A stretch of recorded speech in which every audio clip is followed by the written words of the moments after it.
what does Los Angeles mean to me? I've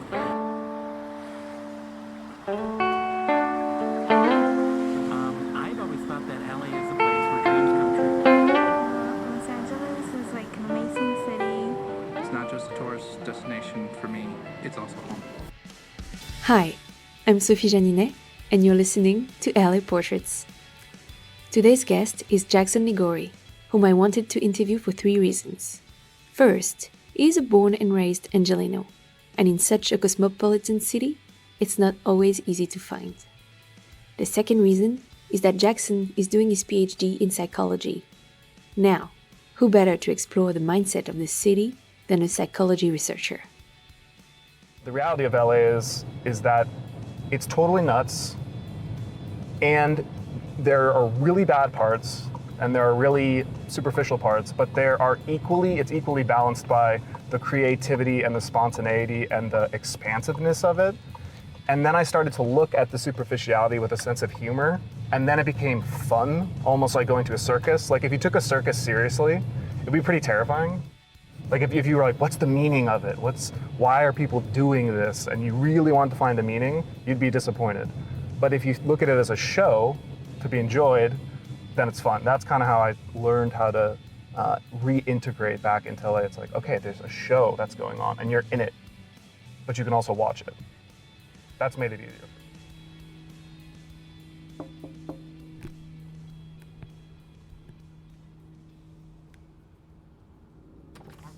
Hello. Hi! Good to see you. If you remember, I said there were 3 reasons why I wanted to interview Jackson, so you might be wondering what the third one is. Well, one day, he mentioned that there was a time in his life when he was playing music on the boardwalk of Venice Beach. If you have been there before, this is likely to pique your interest like it did mine. Because when you're just a visitor passing by, it's easy to wonder about the stories that unfold behind the scenes of Venice Beach. It feels like a world in itself. And if you've never been before, get ready to be curious about this fascinating place. It's the Disneyland of reality. That's why I like it. Yeah, because there's every kind of person you could imagine, every kind of event you could imagine, strange things, normal things, insane things. They all intersect at one little strip of land where the land meets the ocean. So there's this other intersection. So it's like this intersection of intersections. Everything's just going like bumping into each other. There are people from all over the world, people from all over LA, and you never know what's going to happen. Sometimes we create a special connection with a place. And when it comes to Jackson and the boardwalk, it feels like it's all about romance. When is the first time you went to Venice? I remember the first time I went to Venice was when I was a little kid, when I was probably 5 years old, and I had a girlfriend, or a girl who we would kiss in my mom's room when I was 5. Her name was Charity, and her dad, who was like a big pothead, would take us to Venice. And one time when we went there, I think the first time we went there, I bought this necklace with a little metal skull with these little red ruby-looking eyes. And then one time they bought a puppy, and the puppy had worms, and they had to get it all fixed up. So that's who I used to go with a lot, actually. I didn't go there with my family. It was Charity. She was missing a tooth, I think. She played baseball with me. Yeah, she was awesome. And we'd go to Venice. Maybe that's part of it. There's love still there. In fact, I met someone who I ended up dating when I was playing music on the boardwalk for a little while, like busking with random people who would show up. And I was playing guitar, and I remember one time I heard this woman start singing with us, and she had this beautiful voice, and I looked up, and it was this beautiful woman, and she was visiting from London, or from England, not from London, and I invited her to a party, and we ended up dating, and she moved in for a couple months, and then we had to split up because she had to go back to England, but yeah, so like I said, lots of stuff happens on the boardwalk. Traffic was pretty good that day, so it only took us 15 minutes or so to arrive. As we walked towards the boardwalk, we started to hear the distinctive sounds of Venice. It's a whole atmosphere there. It's not easy to capture with words. The air is buzzing with various sounds like the whizzing of skateboards' wheels on the concrete, the bicycle bells, the loud music from the shops or the boomboxes from people roller skating or running. So we just got to whatever this central plaza place is, pretty much that separates the north and the south side of the boardwalk. And then we're very close to the skate park. If you go south, there's pretty much a bunch of shops and stuff. My favorite area is down there to the north, which is like people playing music and people just sort of making art and stuff like that. And then there are the bathrooms, which are horrifying, and you just hold your breath and do your best and hope there's not someone sleeping in there, which there sometimes is, which is terrifying in itself. But yeah, so that's kind of where we are. So we'll go towards, I'll show you where I used to play music and stuff like that. As we were heading to the place where Jackson used to come to play music all day long, I asked him how it all started. When I did come, I always had I'd see people playing music and I said, that's like the coolest thing I could imagine doing, pretty much. Someone playing music on the boardwalk. Because when you play on the boardwalk, people listen because they want to, not because they have to. Like if you buy tickets to a concert, you're kind of stuck. If it's great, that's awesome. If it's not great, then you're still probably going to stay. But here, people can just leave when they don't like it. So if they stay and they pay you money and they talk to you, they actually care. And so it's like this really authentic version of audience musician engagement. And I never thought I would do it, but I was playing on one of these hills over here with my acoustic guitar one time. And I don't know if they'll be able to hear me over this, but this Austrian dude with long curly hair came up to me and he said, "Hey man, that sounds pretty good." And I said, "Thanks." And he asked if he could play, and I said, "Sure." And he started to play and he was amazing. All right, right now we're walking by, I'll finish that story, but right now we're walking past this guy who plays the piano. He's been here forever. I don't know what his name is, but as long as I can remember, he's been there. And then Harry Perry is somewhere here he is, on rollerblades with his little guitar. He's sort of like a legend here. Harry Perry? Harry Perry, this guy right here. Okay. Oh, he's not wearing his roller skates today. Stationary. He's getting older. I guess he doesn't want the Risk. the threat. Yeah. But How do you know his name? because he's a famous guy.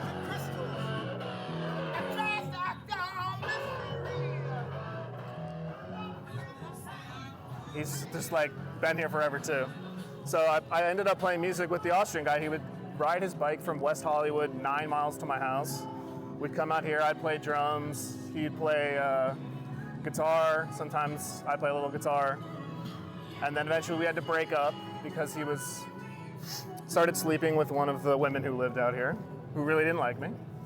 And so I got the music equipment, and then I started playing with new people, and then I played for 2017, the spring and summer, and then I went to graduate school. So that's the trajectory. So I got to do the thing that I always wanted to do because he made me also. I was very nervous at first. But he said, "Come on, man, we'll be fine, just do it." The paradox of Venice Beach is that even though the diversity of people attracted to this place is visible to the eye, there seems to be an invisible line that separates the people who are just passing by and the ones who live here. And that's something that Jackson has a first-hand experience of. Yes. And one of the reasons that I even brought that up was because we were talking about like who you have to be / who you want to be to fit in. But when I was here, no one ever asked me anything about myself, like what job do you have, like where are you from, nothing like that. The only question they'd ever ask me is, are you inside or outside? And that meant, do you live inside or do you live outside? Okay. And I said inside. I don't think they knew how much inside I actually lived. But a lot of the people I played with were homeless, so they either lived in shelters or lived out here, like in tents and stuff, in little communities. So yeah, it was interesting. It would be really hard to do something here that was so weird that other people got freaked out. It'd be a real test. I remember one time I was playing music and this guy got in a fist fight. My friend Johnny got in a fist fight with this guy who was dressed up as a transformer, like from the movies. Right there, right in front of the Starbucks that we're about to walk up to. And like people gathered around and watched, and the transformer beat the shit out of him. And then that was it, and then it was over. And we just went on with our day. We kept playing music. I was a little worried. I thought we were supposed to like do something or whatever, but everyone just watched. So that was kind of a natural like part of the day. Although I wasn't surprised to hear this kind of anecdotes is part of the life of Venice Beach. Like it could be of many neighborhoods in Los Angeles or any other big city in the world, really. I was curious to know if he noticed significant change in this place, as he's been coming here for over 20 years. They've gotten rid of a lot of the artists and a lot of the musicians. I'm not sure exactly how. They've also gotten rid of a lot of the homeless people. They've pushed them. Apparently where they pushed them was to Westchester. I'm not 100% sure, but when I was here, they would do these things like these sort of random cleanups where they would there was this guy named Bear, and his shtick was he would build these gigantic weed joints out of like paper mache, and he would have people take pictures with them for like you pay him $1 and take a picture with it. And I don't know if it was the cops or the sanitation workers just took all of his stuff as if it were trash and threw it away, got rid of it. So they try to sweep people out every once in a while. Unfortunately, yeah. So it's not as, the fact that there's even a Starbucks here, that's a big deal. I could never have imagined a Starbucks being here. Snapchat owned the building for a little while. Everyone was furious. And I think they left because of that. So it's definitely become a little bit more corporate and a little more cleaned up. Also the people, like when you go jogging in the morning, when you got here in the morning, it didn't used to be, people in Lululemon jogging around with expensive headphones on. It was a little bit more down to earth, I guess you'd say. So there were more people who lived here that were around here at that time. So they're trying to clean it up a little bit to make it more tourist friendly, which I get it, but it's definitely not the same. Well, and Venice itself has gone through a big transition. Like in the 90s, Venice was a tough place. I don't know if you've ever seen the movie American History X about the neo-Nazi. Yeah. So that's all based in Venice. Really? Yeah. Like that's Venice High in that movie. That's the high school in Venice. And it's used to be like Abercrombie, which is like one of the biggest shopping streets in the country, I think, is super expensive stores. Now it used to be like little mom and pop art shops, stuff like that. So very quickly, Venice has been gentrified. And now people are complaining about like crimes and stuff happening. There have been crimes happening here for a long time. It's just now there are rich people living in the houses. As we were talking about evolution and gentrification, I had not expected to hear about this darker side of Venice that I didn't know about. In addition to the connection between Jackson and Venice, which by now I'm sure you felt is very strong, there is also a connection between the dark side of Venice and Jackson's research work related to his thesis. Counseling psychology. And I am studying white supremacists who have left their hate groups and become anti-hate activists. That's my research. So pretty much what I've done so far is I interviewed 9 former white supremacists for my master's thesis, and that was 7 men and then 2 non-binary individuals. And then recently, that was just sort of trying to understand how did you get out of your hate group? Why did you leave? What was life like after? And then how did you become an anti-hate activist? And what was that like? Because becoming an anti-hate activist publicly, you become a target, as opposed to when you leave, you're still a target, but you're not public. You're making yourself really vulnerable if you're going to go speak publicly. And the second study that I'm working on now, which my dissertation is specifically about women's experiences. So women play a really big part, but they're not talked about much in the scholarship or in popular media. It's always, when you think of a white supremacist, you think of some bald dude with a bunch of tattoos. Yes. And what's interesting is all of those people, there are some similar themes, and the most resounding theme, or the one that comes through the most, is most of them have been through some type of childhood trauma. So they don't trust people, and they have low self-esteem. They find this group. This group says, I'm going to give you a community. I'm going to give you a purpose. I'm going to give you friends, which some of these people haven't had. I'm going to give you family, which some of these people don't really have. The only condition is you have to accept these beliefs. And the people go, I think I can learn to accept the beliefs for all that. They realize when they're in it that they're not getting what they wanted, actually. When people find a source of, outside of the group, of unconditional love, like there were 4 men in my first study who found, 2 of them found Jewish women and 2 of them found black women who they fell in love with. And they realized, this is what I was looking for. Love is what I was looking for. And it doesn't matter that this person Is Jew or is black. Exactly. And I don't care about the Nazi ideology anymore. It just doesn't matter. Because the only reason it mattered was because it gave me a place and a means of getting love that I wanted. But then they have to deal with the fact that they did horrible things. It's not like that's a happy ending exactly. So one of the things that happens that drives women out is the misogyny. Sometimes there's misogyny, like in terms of very strict gender roles. Then there's abuse, domestic violence. Also, something that's really important for women is making sure that their children don't grow up in it. Sometimes women go, I'm in it, but I don't really want my kids to be around it. Well, why don't I want my kids to be around it if it's a good thing? Which starts them going, okay, something's off. And that leads to like a disillusionment, and they realize, I can't support this. So those are some examples. Some women and men tried to justify the violence until the Christchurch shooting. That changed a lot of people's minds when they went, I actually can't justify this violence anymore. I don't know how, and there's nothing logical that I can use to make this make sense. So this inability to compartmentalize anymore and justify eventually gets to people. When we think of California, we often associate it with laid-back surfer or hippie culture. That's why I was taken aback by everything Jackson shared about his research, which connects to places beyond Venice Beach. It goes to show that there is more to California than just its stereotype. So, I think a couple of them were, so South Bay, Redondo Beach, has a neo-Nazi population.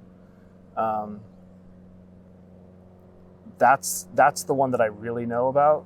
That's where there's like a heavy concentration, but they're all over the country. I've interviewed people from all over the country and outside of the country, in Canada. So Florida, Michigan, California, Montana, Idaho. I never interviewed someone from Idaho, but I know Idaho has a huge base. I mean, I think one of the best examples is, I forget his name, but this hipster guy from Brooklyn who founded Vice, which was like the most hipster news company ever, founded the Proud Boys. So there's not there isn't a specific type of person who becomes a white supremacist. They could be, I've had people who are college educated, not college educated, have a lot of money, came from good families, came from terrible families. It's much more nuanced and much more specific than this stereotype that we've been educated to believe. And the problem with that stereotype is when we have these white supremacists, we say, oh, those people are terrible. They're the racists. I'm nothing like them. Thus, I'm not a racist. But that's not true. All the white supremacist is doing is saying, I'm going to take an old-fashioned American norm and say, I'm going to make it modern. We're just a little bit removed from that, but we're on the same spectrum. So it doesn't erase in fact, it gets in the way of of moving racism out of the way if we say, I'm not racist because those are the real racists. No, those are a very specific group of people who have very extremist views on American culture, but racism is built into our culture. It is absolutely a part of our culture in every dimension. But that doesn't mean that it's like game over. It's like if you get a really bad scar, if you get a really bad cut and it turns into a really bad scar. Racism could be a scar that we have forever, because we'll have it forever, but it doesn't need to be a wound that keeps getting wounded. But first you have to say, I have a cut. Yeah. And most people refuse to say, I'm part of the cutting mechanism. Jackson is doing more than researching this topic. He's also actively involved in offering any support possible to the people that are going through the process of leaving these groups. Right now I'm on a board for an organization that's trying to get going. It's called Hands of Air, EIR, and it's a group of people who are helping those who want to get out of extremist groups, help them get out and then reintegrate into society. So I'm going to see how that goes. I'm excited about it. It means a lot to me, and I hope I can contribute something after I get my PhD too. I know a few people who have chosen a career that is dedicated to helping others with psychological support. And I have to admit, it always intrigues me to know how they ended up choosing this path. So I asked Jackson about it. When I went to high school is when I started to see how growing up in this place made people prematurely into characters. I wasn't totally conscious of it, but I knew that I wasn't yet a fully formed character. I didn't have a role. I could play a role, but I knew I was playing it to a degree. And so at the end of high school, I went to this really, really competitive high school. I had like a breakdown where I realized I woke up one morning and I just felt like I'd never slept before. Like I just felt absolutely exhausted, and I tried to do my normal shtick and my normal kind of personality with my friends, and I couldn't do it anymore. And I realized I had no idea who I was. I think the button that was pushed was I got into college, which was my entire life purpose as the character. The whole purpose was to get into college. I got into college, and I think I allowed myself to relax just a little bit. And just having that little relaxation allowed me to sort of get out of sync with the character and then realize, oh, I'm here. It was like the first time I was ever consciously alone. I realized I am alone. There's no one who can help me because I can't explain it to anybody. And I was playing football, and I was like, oh, God, I got to get the macho persona back, man. Like, this is not a good place to feel insecure. But I did, and I could do little bits and pieces of my old personality, which was enough to get me through. But it was a lot of like hiding, a lot of hiding. That's how I would describe it. Instead of trying to learn who I was trying to revert back to who I thought I was and then hide the parts of me that didn't fit with that. I had really good psychiatrists, but it was hard to even explain to my psychiatrist. So I wanted to be someone who, if I ever met myself again, someone like me who were in my position, that I would be in the position to tell them, I got you. I know what you're talking about. When Jackson started to talk about his feelings of playing a character, I immediately thought of Hollywood. Acting is such a major part of this city. I wanted to understand if it could have played a role in his experience. The tough part about growing up in LA is home and needing to be someone are synonymous for a lot of people. I mean, there are times, it's weird. There are times when I go into a coffee shop and let's say everyone's working, and then you see, someone's working on a script. And I go, oh, I'm not working on a script. What am I doing? I'm just here. I'm just literally here to get a cup of tea. Like, I don't have anything I'm doing. What's my worth? What am I producing? Because it's still, LA looks laid back, but it's just like a factory. It's just like New York. the difference between New York and here, I would say, is what you produce is advertised by what you own and show, where in New York you can be a little bit more hidden. But I still feel a lot of times like being a graduate student in LA is very difficult because very few people are going to be able to relate to your worthiness, like to what you're doing as being something that is contributing, because they go, well, are you going to turn it into a movie? Or who's got the options? Who's got the rights? It's just a way of thinking that things need to be made into things. I grew up in it. My dad was the president of Fox at one point. Yeah. No, and my mom was an actor. Yeah. Until I was like 18, 19. My dad was that was one of his jobs, so I was in that world. Then I went to these schools where it was a bunch of people in the entertainment business. And now that I'm out, it's like gambling. You can either have your chips in, or you can say, I'll take what I got, and I'm actually going to head out of the table. I'm still in the casino. I don't think anybody escapes the casino, but I'm not playing that game. I have done it. I was a researcher for a TV show for a little bit, and I saw how it worked, and I learned a lot and actually had a really good time, but I realized that what I was interested in were stories, but not developing stories for other people to watch. I was more interested in understanding people's stories and how they affected the way people lived. And I wanted to see if I could use what I understood about how stories worked to help people recreate their own stories internally so that they could live more fulfilling lives. Funny enough, I had no idea about Jackson's background, which obviously influences his feelings towards the City of Angels, whether we are talking about what he loves about it or what he doesn't. What I love the most about Los Angeles is that there's something up here that inspires people to be their fullest creative selves. That energy is what I like the most. What I like the least is the people who use that energy to make crap for the world. You're talking about entertainment or just... Entertainment, music, movies.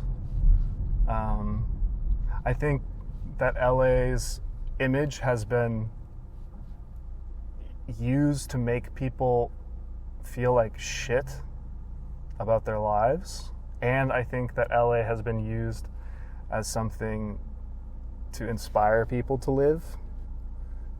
Both of those come from how people approach the energy here. And so I guess that energy, what I'm talking about, is my favorite part about LA, but is also can be used to make the parts of LA that I like the least. Okay. I have to leave for a little while, but I haven't traveled a ton, but I've traveled and I've lived some other places, and there's no place like this in the world to me. And it might just be that it's my home, but I love it. Despite its because of its weirdness. Not despite its weirdness, but because of its weirdness. I love that it's weird. I love that there's every type of person you can imagine. And that it's intense. I like that. I like drama, so that's why, there's drama here. Eternally. Jackson is absolutely right there. There is so much to say about drama and weirdness in Los Angeles. The city is a story in itself, but let's save some for another time. If you've enjoyed this episode, please share it with your friends and leave a comment on your favorite platform. It would really help getting the word out there. Also, if you want to send some love, you can now do it through the page Buy Me a Coffee of LA Portraits. There are a few things happening on that page. It's just the beginning, but let's say you're in for some surprises soon. But for now, that's a wrap for this episode of LA Portraits. Stay tuned, I'll be back.